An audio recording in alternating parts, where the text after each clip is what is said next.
Hi guys, so I've got a few ideas here for you today to work on your back.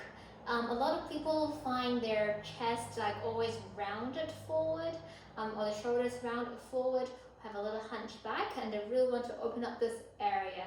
So the best way is to work your upper mid back and even your lower back will also be work. But let's focus on the upper and mid back today. So the easiest ways to engage our back is normally in a prone position where you lie on your tummy. If not, it will be on your 4-point kneeling, hands and knees position. So let's do the prone position first, as I believe most people can go down without any issues. So we'll start from the foam roller. All these little props basically work very similarly. The legs long. Always whenever we go down onto our front, we want to make sure the front of our hips are nicely opened and flattened out into the floor. So then we never pike or hinge our hips up. From there, we have the foam roller in front of us. The long foam roller definitely works as well, and it might work better if you've got stiff shoulder as well, because you can then widen your arms out into a V. From there, you would keep the arms straight. You would draw the shoulders away from your ears. Sink your armpits down into the floor.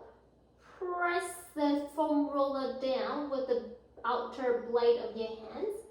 And then try to shine your chest up and forward. Okay, and then slowly back down. Every time as you lower down, you try to lengthen yourself a bit more. So then the crown of your head will reach towards the end of the mat a little bit more. And again, inhale, you reach up. Make sure you don't break the neckline. Keep the front and back of the neck long. And lower back down. Armpits stay nice and wide and flat. And engage from the armpits at the same time. Reach your chest forward and up. And down. Okay? Those can be quite strong already. It definitely works the back side of your arm as well, so the triceps as well as your big lat muscles. So not just the extension itself, but also the arm movement that helps create that shape together. So they're all synergies working together. It's the same theory with a ball. For the ball, you can have both hands stacked together and press onto it. And you try to lower your shoulders down away from your ears, the long neck. And imagine someone's pulling the tip of your ears up and away in a diagonal. And try to pull the ball in towards your ribs, keeping your ribs lifted, tummy lifted, and then slowly down. So depends, either one could be harder or easier. You've got bigger surface area and points of contact with the ball than a foam roller, but the ball is a little bit less stable than the foam roller. So either one could be very nice to challenge your control and balance and really help engage your back rather than relying on your arms too much. Same thing with the magic circle. It stands, but it's not stable. So you have your hands stacked on the top handle, but with the magic circle, notice it doesn't pull in towards you.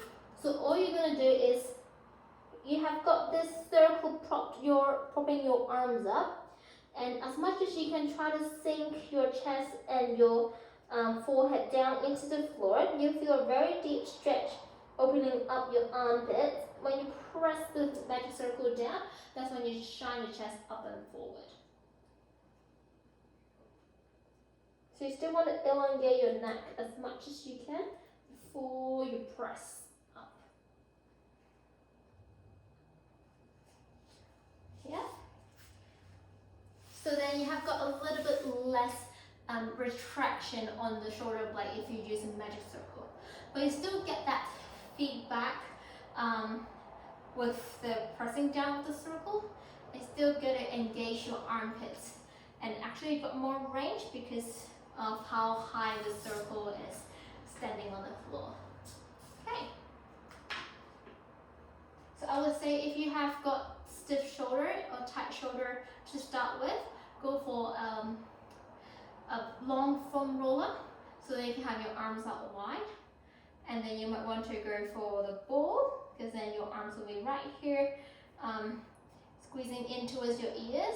And then the last one will be the magic circle, because it's both squeezed in towards your ears and it's right behind you. So you've got to be able to have your arms that far back in order to use the magic circle to get the full range.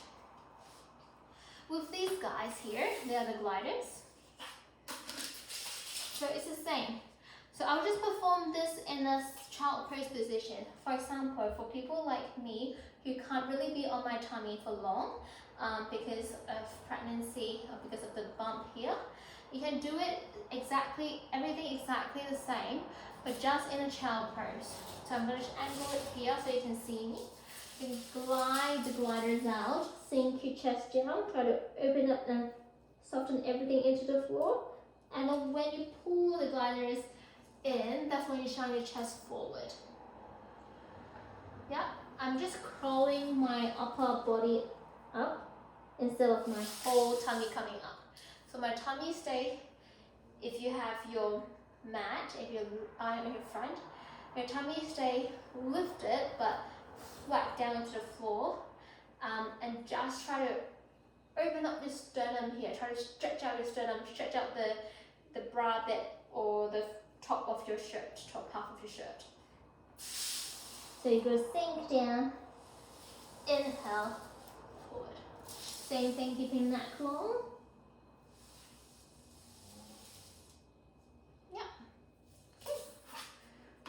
So you can even use a towel, you don't really need to use the gliders. Alright, another way to do it is on our knees, as I mentioned.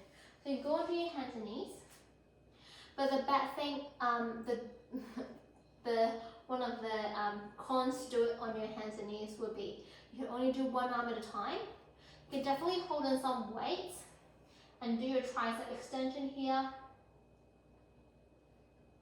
It'll still work your back as long as you're not allowing yourself to sink into that only supporting hand, and keeping your torso, your sideways parallel to your edges of the mat, and stay right in the middle of the mat while you do this kind of arm movement, whether it be a straight arm swing or a bend arm press into the sky, or even a forward lift into a V, or a chest fly out to the side.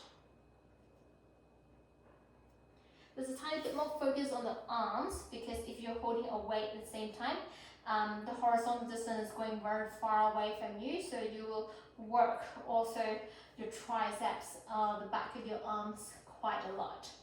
But definitely your back still works, so if you're just trying to feel how to elongate your back and keep it as long as you can while working your tummy, you can always revisit this position here.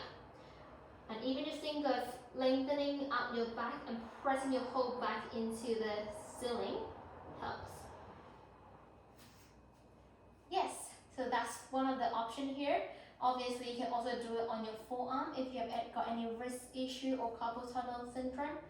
Yeah, and I will have another video for some more advanced moves on the machines for you.